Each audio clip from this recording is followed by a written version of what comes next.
be negative d pi b dt, and over a closed loop, and b dot dl is equal to mu naught I plus mu naught epsilon sub naught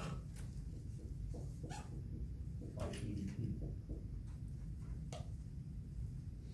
If my electric field is changing, what else is changing in these equations besides the electric field? The magnetic flux. Indirectly. If the electric field is changing, what changes directly? The electric flux. Yeah, the electric flux. So if my electric flux changes, it creates a magnetic field. Since this thing is going in cyclical motion, basically this is changing also, which means that's changing, which creates this, which is changing, which creates change in this. What has been produced?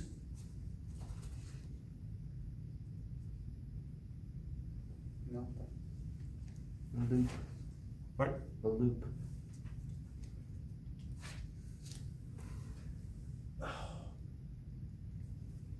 So basically I have an electric field changing that creates a magnetic field which changes, which creates an electric field, which creates a magnetic field, which creates an electric field. We actually went through and derived the speed of that thing. Light. Pardon? Is it light? Or more generally, electromagnetic radiation.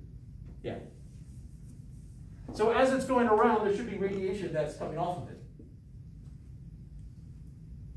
Well, if I have radiation coming off of it, there's energy in that. So if I have an electron orbiting a nucleus and energy is coming off of it,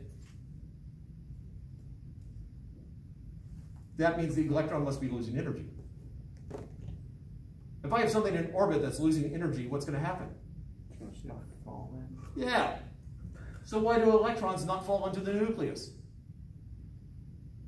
Classical physics can't handle it. Because classical physics, that electron should go spiraling in.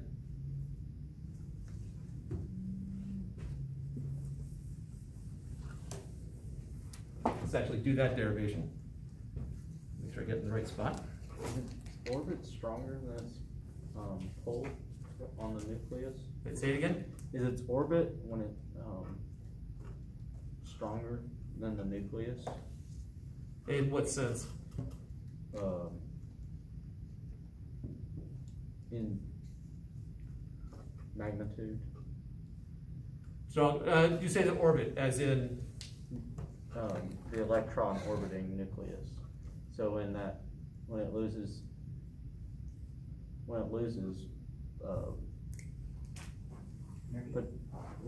energy, thank you. Wouldn't it want to just go straight, just like if I let go of something swinging? If it's in a stable orbit at some point, then recognize there's still the Coulomb's force acting between the two. And so we do have this interaction here. So the whole reason it goes in orbit is because the nucleus is pulling on it. So the only way that it would go flying off straight is if that got turned off. That got turned off. Yeah. Okay. So let's assume that the potential energy will be based upon the relative position of the two. So if it's losing energy, if it's maintaining that position, we'll just, as a thought experiment, the energy it loses would have to be its kinetic energy, which means it's slowing down, which would cause it to go to a smaller orbit, or go spiraling and hit the nucleus. Is that sufficient? Yep. Okay. Perfect.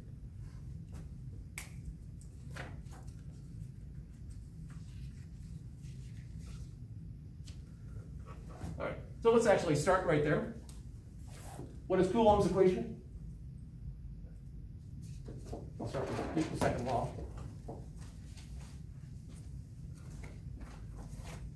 What is the force acting on the electron?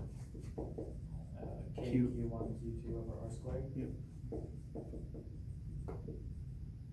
So basically, charge of the electron times charge of the nucleus.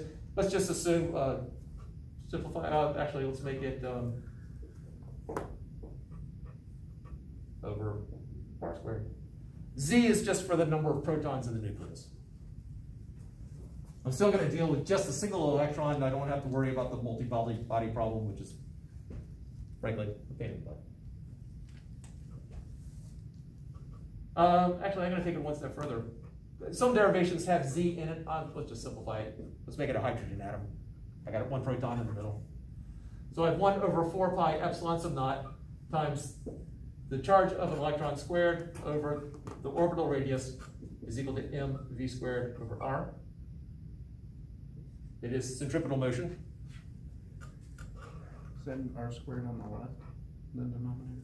Oh, yes, that should be r squared. Thank you. And shouldn't it be negative if there's 1 proton, 1 electron? It would be 1 positive charge, 1 negative charge? Yes, except that the force acting on the electron is towards the nucleus, and which would be the negative radial direction. But the centripetal acceleration is in the same direction, so I just need to make sure that they have the same sign. Gotcha. All right, so what Bohr proposed, Niels Bohr proposed, is that the angular momentum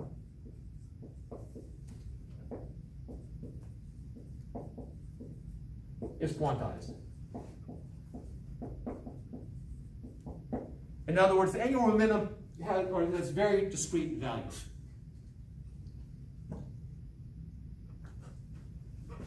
Now, why did he propose this one? I'm still not 100% sure why he chose this one.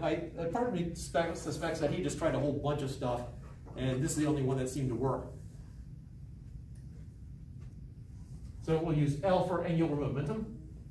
And he said that it's quantized, which means it is a multiple of some value here. And so n is just the multiple piece times h bar. This is Planck's constant divided by 2 pi. Planck's constant over 2 pi shows up enough that they came up with its own symbol. And this is what happens when you run out of letters and want to create a new symbol.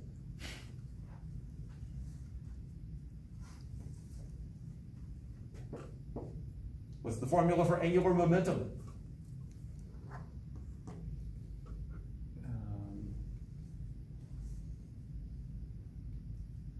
Omega something. Okay. Well, we did regular linear momentum before. Any of you remember how to transliterate from the linear to the angular terms?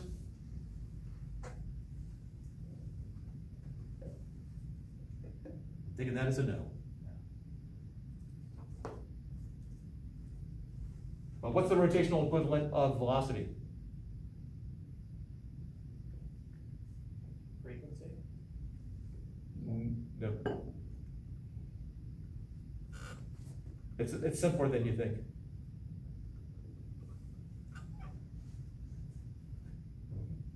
Angular velocity. That's the omega thing. And the rotational equivalent of mass? Still mass. Those that don't know? Still mass, I would say.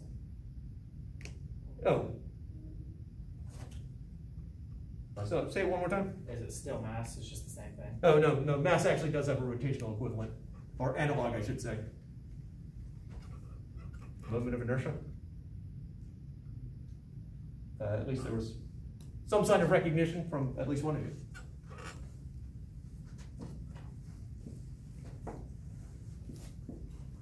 Moment of inertia is the sum of all the mr squared. So if I take an object that's rotating about some point, so if I take my arm here and try to figure out the moment of inertia of my arm rotating about here, I would break my arm up into, in calculus, an infinite number of infinitesimally small points and do the mass of that small point times the distance squared.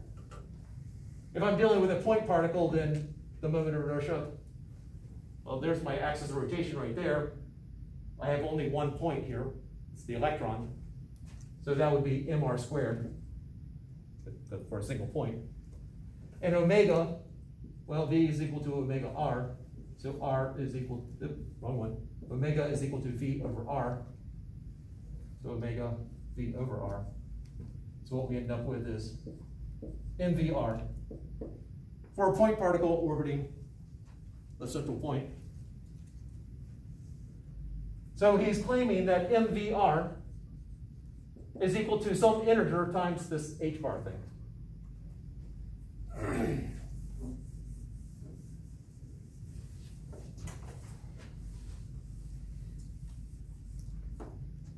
That's also R times the momentum. Also equal to power cross V.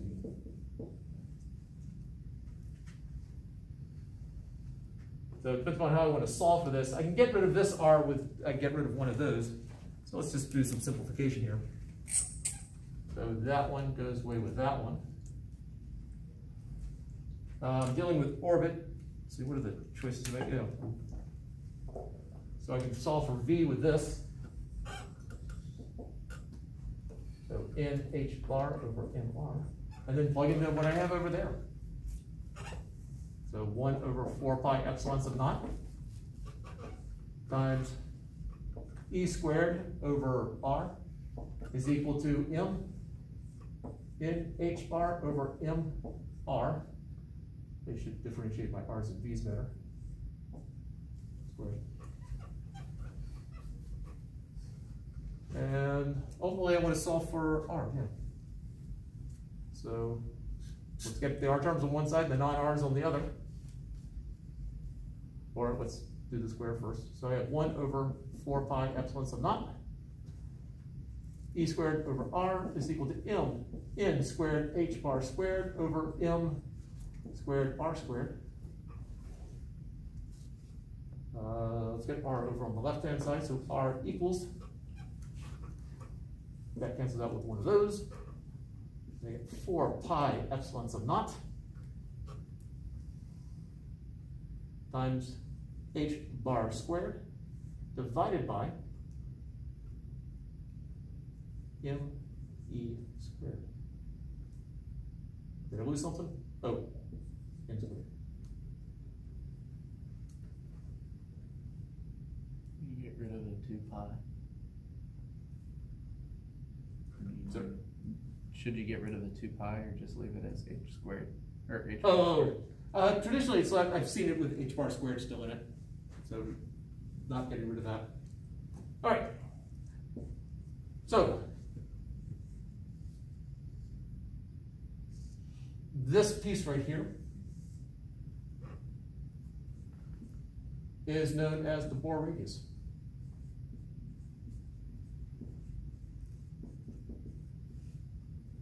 So it's a prediction for what that smallest radius will be of an orbiting electron. So let's go through that. Let's actually figure out the value. So 4 pi, 8.85 times 10 to the negative 12.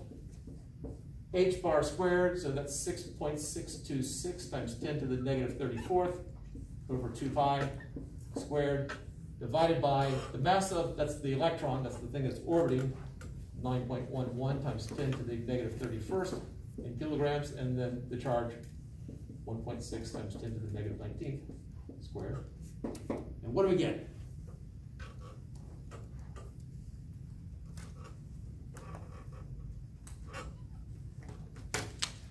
Do I have a number written down?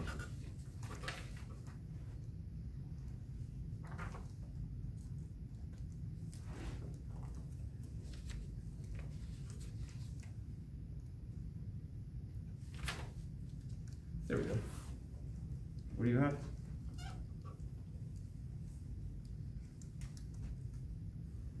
Uh, 5.29 times 10 to the negative 11 meters.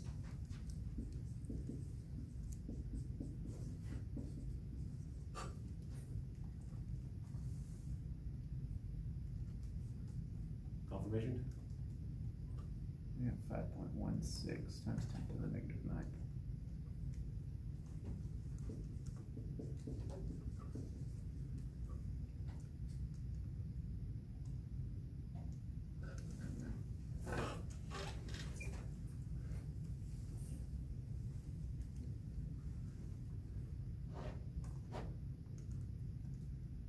I got close to the, I had 5.30, E to the 11. So you have that one. Okay.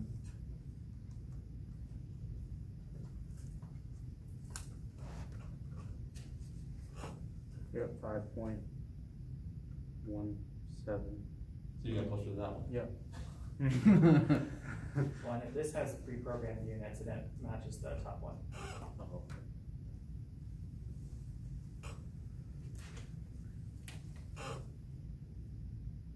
Oh.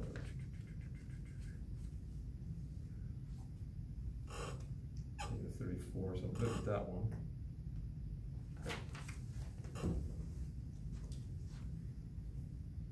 All right, so you've got additional confirmation of this one based upon your calculator? Okay. I'm gonna go with this one right here because I think that's closer to it. I'm not quite sure why this is what happened there.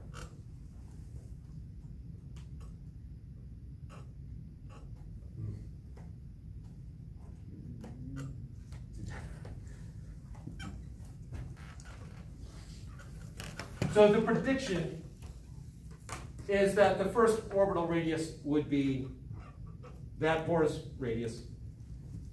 The next orbit would be n for 2, so it's 4 times that, and then 9 times that, 16 times that. In essence, what we have here is the first quantum number, if you've had chemistry.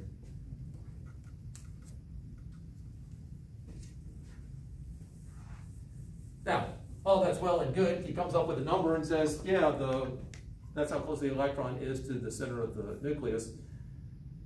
It's not like we can measure that directly. So let's see if we can go one step further. Energy.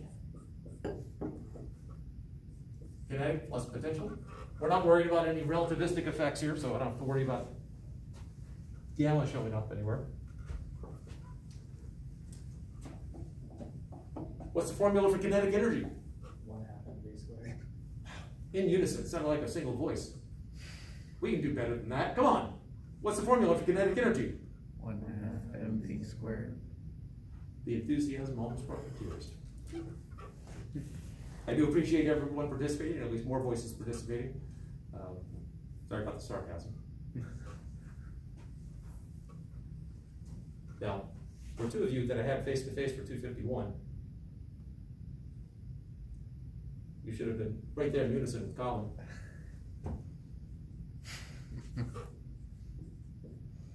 And the formula for potential energy, because we're dealing with Coulomb's law, what's the formula? Q1, Q2 over R. Yep. Now the two charges are going to be opposite each other, so I'm just going to go ahead and make that substitution right now. So negative 1 over 4 pi epsilon sub naught E squared over R.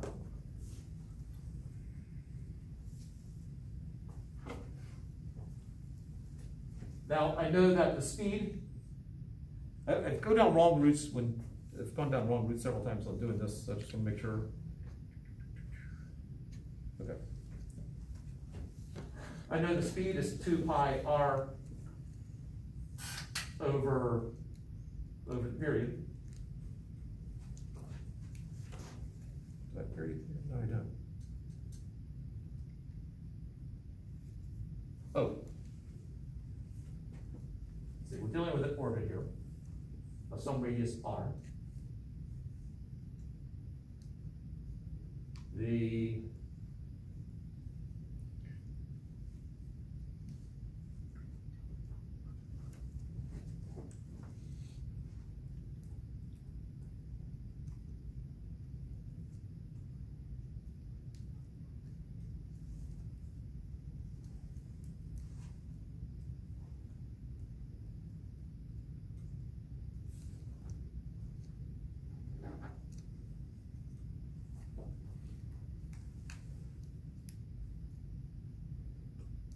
oh.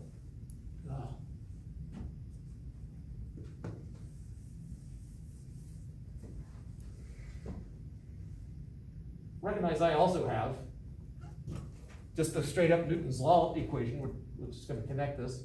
So I know also that 1 over 4 pi epsilon sub naught E squared over R is equal to mv squared over R. If I plug that in, oh, actually, I don't need to go that route. That's a Kepler's law thing. That's over R squared there. Get rid of an R. And so I have mv squared is equal to 1 over 4 pi epsilon sub naught E squared over R. And then if I multiply both sides by 1/2, I have what the kinetic energy is right there, which is just half of my potential energy. And that's true for things orbiting the Earth. Also, the kinetic energy for something in a stable orbit is the magnitude is half the potential, or half the magnitude of the potential. So this just becomes negative, because that's half of this, negative 1/2 of that, so negative 1/8 pi epsilon naught e squared over r.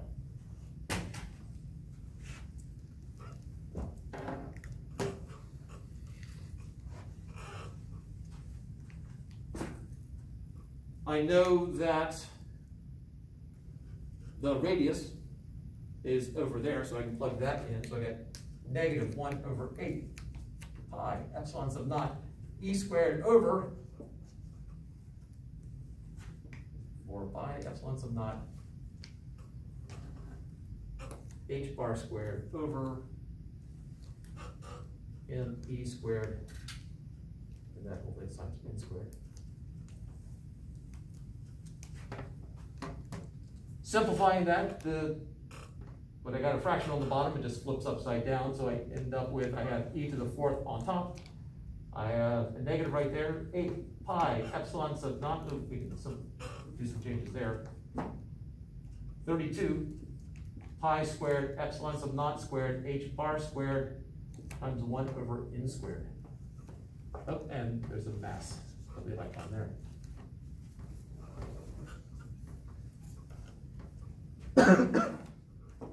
All of that is a constant.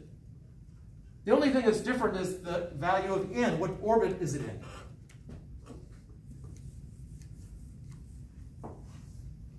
So now we can make predictions.